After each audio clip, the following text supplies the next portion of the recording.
I still remember the first time I ever played GTA. I was San Andreas at my dad's place. I didn't really get the game back then, so I would just fly around with a jetpack for what felt like hours.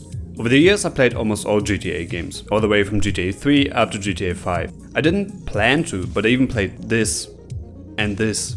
Chinatown Wars is an absolute banger, by the way. The drug trading in this game showed me the basics of the stock market at a young age. Buy low, sell high, make sure to diversify your portfolio, and most importantly, shoot the guy you're buying from to collect some extra cash. But we're getting sidetracked. What I wanted to say was that I really enjoyed the GTA experience. I liked the story, I liked the wacky side content, and I liked just hanging around in the city and being an absolute psychopath. But to me, all this always existed in a single player environment. I don't want to be a random guy in a city full of psychos. I want to be the psycho. So, to be completely honest with you, the full title of this video should be GTA Online is ruining GTA for me. Because I imagine if you like GTA Online, you're probably happy enough right now.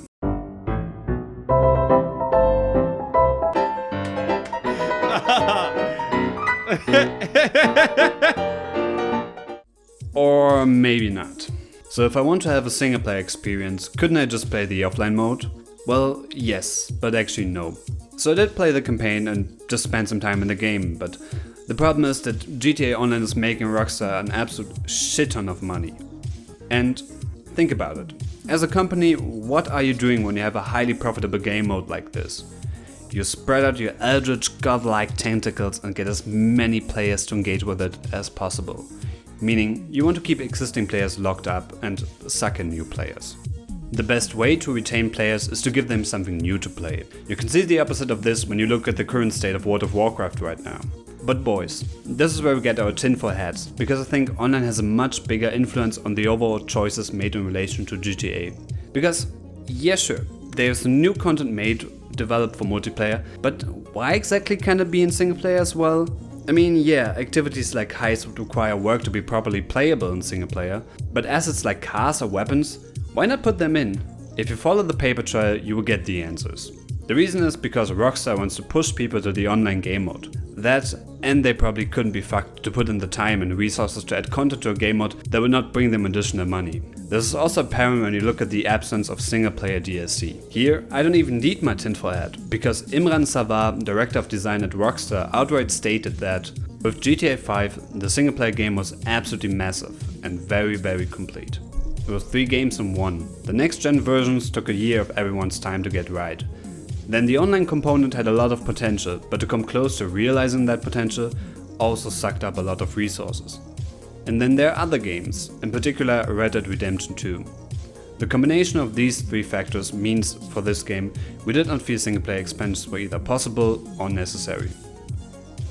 And yes, as the quote states, GTA Online is not the only factor that influenced the choice to not include DLC.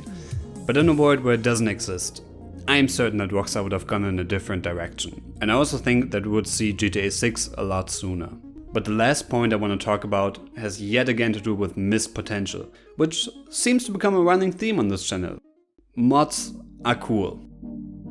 Now, I could bore you with a list of mods that became full-fledged games, or go through a top 10 absolutely stunning mods list some poor intern had to write for IGN, but honestly, I don't think I need to, because mods are everywhere. Maybe you played one of the games that started out as a mod, saw the abomination Skyrim can become, spent hours debugging your mod list on Fallout New Vegas, or even made your own mod and got inspired to become a game developer. I feel like everyone knows what mods are, and the potential they can have to elevate a game far above what it is without them. And exactly that's why it's such a shame that GTA 5 is extremely mod unfriendly. I did my fair share of modding on different games, and GTA 5 was one of the least intuitive when it comes to using mods for me. Right up there with old school Minecraft. There's no official mod support from Rockstar, but it goes further than that. Because of course they want to protect their online mode. So if you ever load into online with mods installed, you will find yourself banned pretty quickly. And honestly, that's fair. But Take-Two actually went a step further when they sent a cease and desist to the developer of the essential modding tool Open4 in 2017. They claimed Open4 was allowing the use of other mods that could alter the GTA Online experience. This was later taken back, but it shows that they're willing to outright kill the whole modding scene in an effort to make sure online is going well. I don't think we're ever getting official mod support for GTA. Currently, they tolerate mods, but I wouldn't be surprised if the whole open force situation will repeat in the future. I also think that it's not in their interest to support mods, because they will drive players away from online, even if it's just a small amount. And that's sad, because look at games like Skyrim or Minecraft or whatever, what absolutely incredible and also incredibly stupid things the community has come up with over the years. And now look at GTA 5, which sold about 5 times the copies Skyrim did. Look at the amount and the scope of the mods. It's not even close. I think the modders are doing an incredible job, and I don't want to talk bad of their work, but they have the deck stacked against them. Also, just imagine if Skyrim had no mod support and would make money through a weird online mode that took inspiration from the single player, but now is a bunch of microtransactions.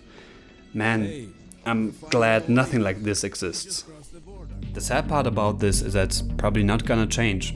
Online game modes and microtransactions make way too much money for developers not to do them. And I get that, but I'm also very tired of it. I feel like, why can't these guys make just some money? Why does it always have to be all the money?